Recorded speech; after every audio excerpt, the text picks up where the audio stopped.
Hello everyone. Today we are going to read our 11th chapter New Political Formations in 18th Century. New words to remember. East India Company. The company registered as a joint stock company in England in AD 1600. It began to rule India after AD 1750, which continued until AD 1857. Pink City, Jaipur. Mist, the 12 Sikh chiefdoms, each led by an army chief. Chauth, one-fourth of the land revenue from conquered territories but not ruled directly by the Marathas. Sardeshmukhi, one-tenth of land revenue collected by the Marathas from areas directly ruled by them. Coup, overthrow of a government by army officers or by any other group of people.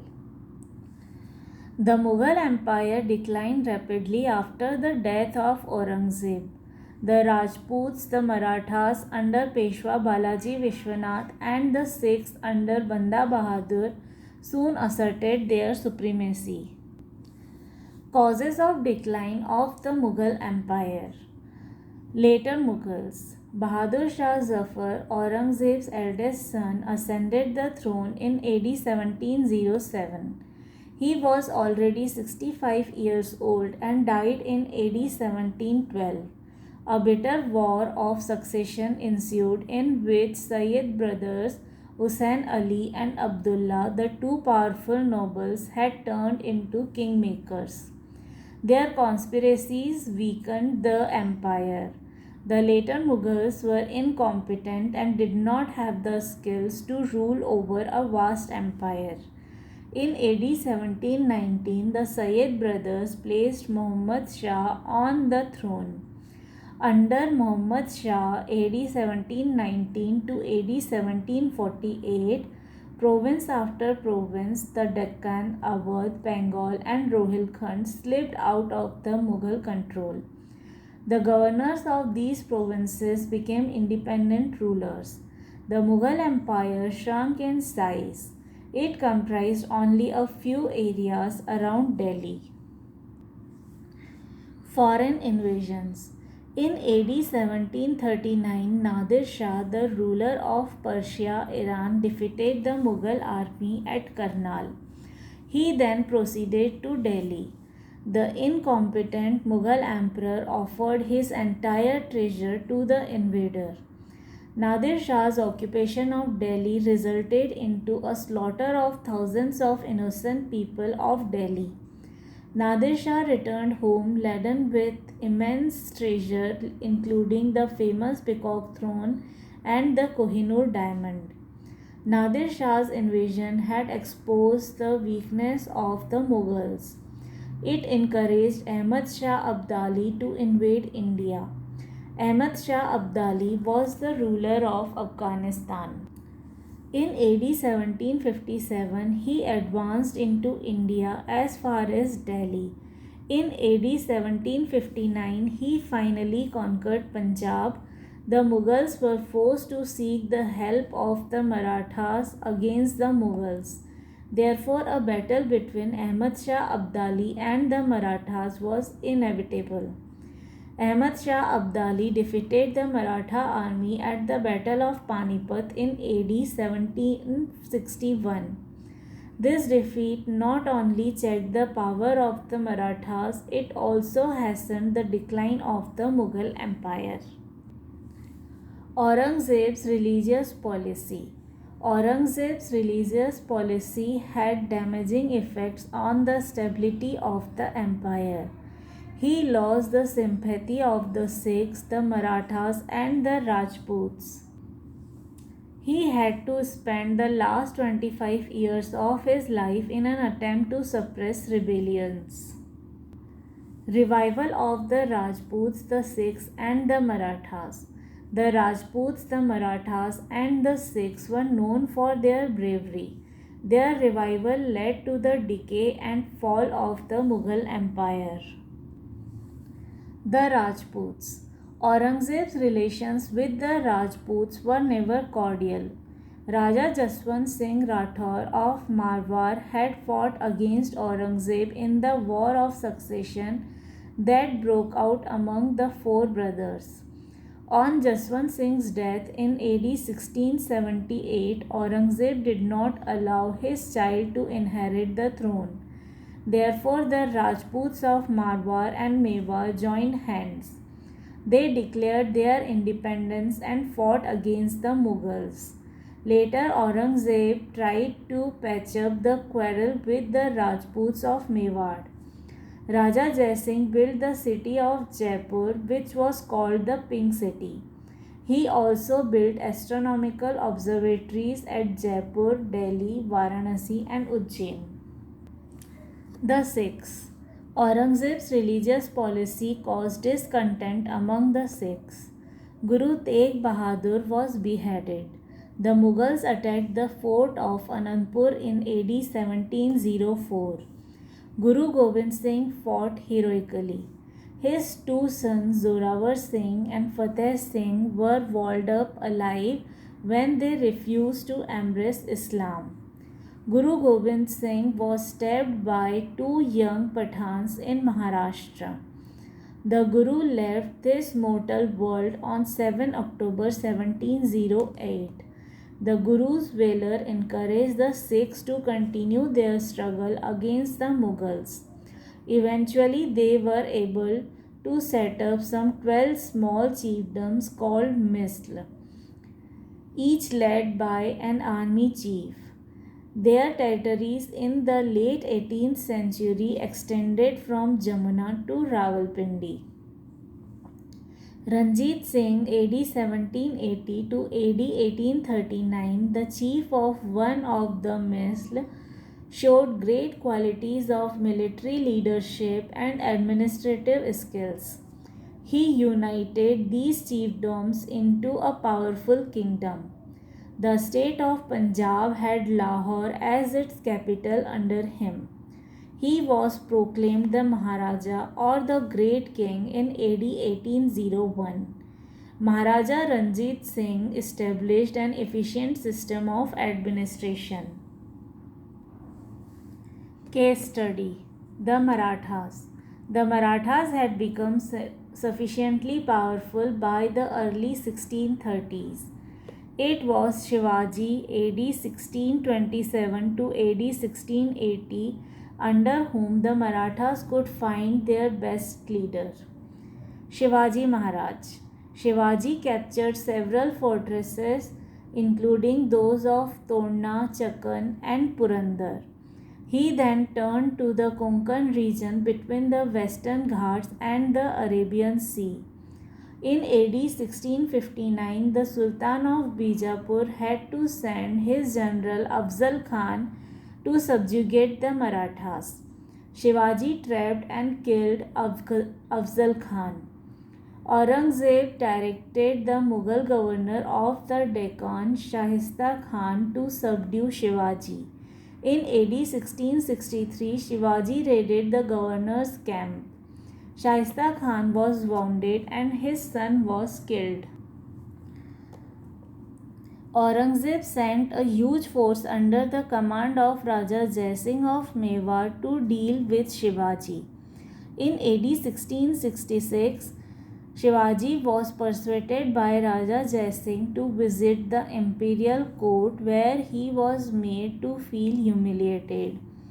He, along with his son Sambhaji, remained under house arrest for about 9 months. He escaped custody and returned to the Deccan. In AD 1674, Shivaji was crowned as an independent king. He was glorified as Chhatrapati and Dev Raja. He took the vow to protect Brahmins and cows and to uphold Dharma. By the time of his death in AD 1680, he had carved out a large kingdom. He was not only a successful military leader but an able administrator. He had a council of 8 ministers called Ashtapradhan. The most important among the ministers was the Peshwa or the Prime Minister. The Peshwas. Shivaji was succeeded by his elder son Sambhaji. Aurangzeb reached Deccan in AD 1681. He sought to crush the Marathas, but his efforts failed. By AD 1713, all the powers of the Maratha state were centralized in the hands of the Peshwa. Pune became the capital of the Maratha state. Peshwa Balaji Vishwanath AD 1740 to AD 1720 and his son Bajirao I AD 1720 to AD 1740 consolidated the power of the Marathas. Seeing the weak condition of the Mughal Empire, Bajirao I planned to extend his rule to North India. The powerful among the Maratha ruling chiefs of this time were Bhosle, Scindia and Holkar, who all helped Peshwa Balaji Vishwanath in extending his empire. They also formed the Maratha Confederacy. Bajirao died in AD 1740. He was a bold commander.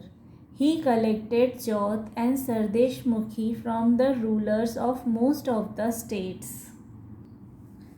The Maratha conquests. Baji Rao I was succeeded by his son Balaji Baji Rao. He extended the Maratha power both in the north and south. He consolidated Maratha over Malwa, Gujarat and Bundelkhand. He realized tribute from the rulers of Jaipur, Kota, Bundi and other states of Rajasthan. The Marathas became the real power behind the Mughal throne. Third Battle of Panipat AD 1761. The Marathas went on capturing territory after territory. They even reached Punjab, which they seized from the son of Ahmad Shah Abdali. These conquests made many rulers hostile towards the Marathas. In AD 1761, the forces of Ahmad Shah Abdali completely defeated the Marathas at the Third Battle of Panipat.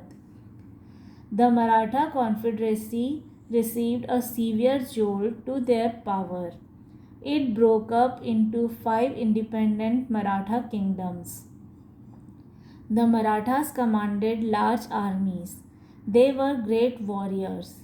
Some of the Maratha chiefs like Scindia of Gwalior, Gaikwad of Baroda and Bhosle of Nagpur could set up an efficient system of administration. Agriculture and trade developed under their regime, but they lacked unity and ultimately failed to protect their territories in the Third Maratha War AD 1817 to AD 1818 against the British. Other independent states. Bengal. Murshid Quli Khan was appointed Subedar of Bengal in AD 1717, where he ruled as an independent ruler till his death in AD 1727. His successors Shahajuddin Khan AD 1727 to AD 1739 and Alivardi Khan AD 1740 to AD 1756 added to the power of Bengal and made it practically independent of the Mughal Empire. But in AD 1751, he concluded a treaty with the Marathas by which Odisha was ceded to them and a tribute of 12 lakh rupees from Bengal was to be paid as Chauth. Alivardi Khan, though an able administrator, had failed to realize the growing strength of the British East India Company. Alivardi Khan's successor Sirajuddaulah was from the very beginning mindful of the growing British ambitions and was determined to keep them in check. The British also very equally determined.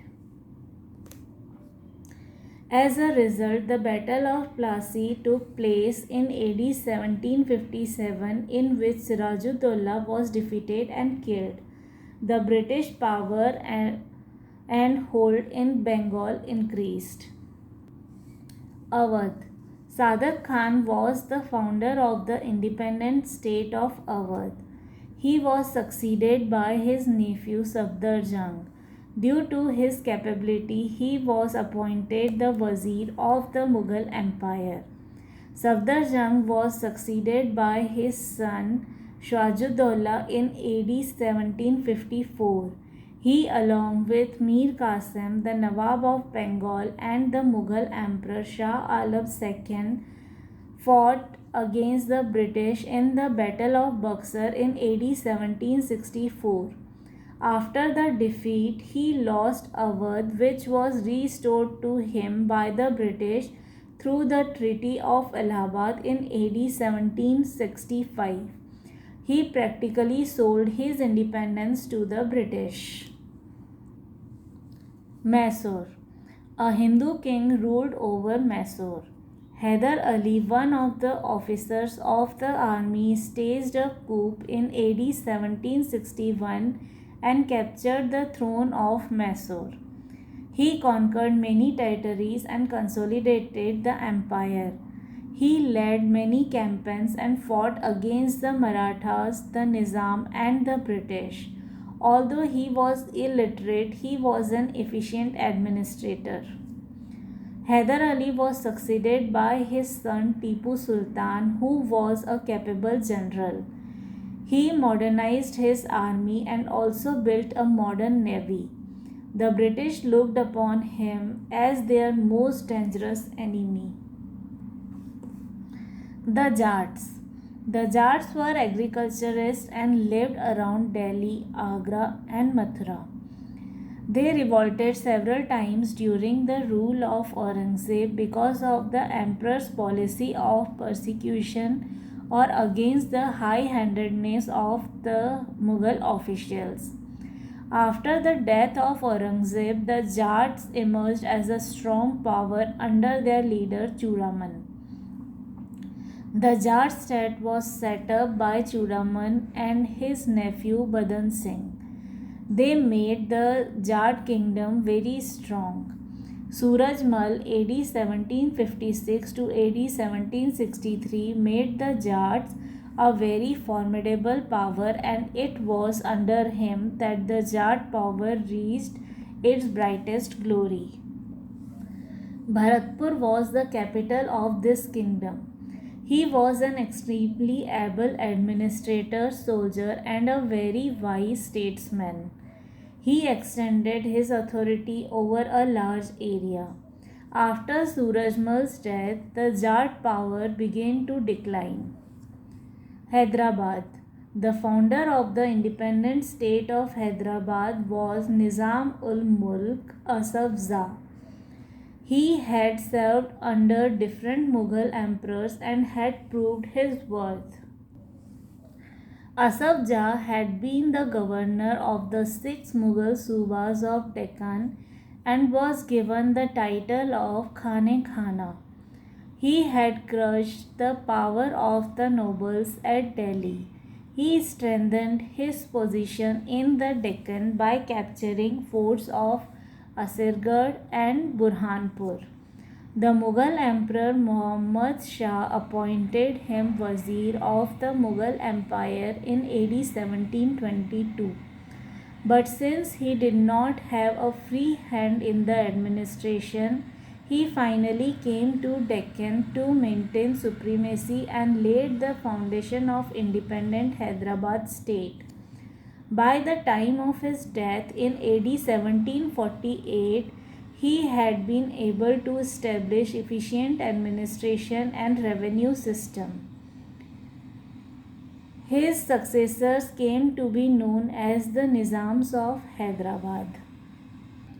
So this was our chapter, New Political Formations in 18th century. If you have any doubt or query, you can ask me in the comment box below. Thank you everyone.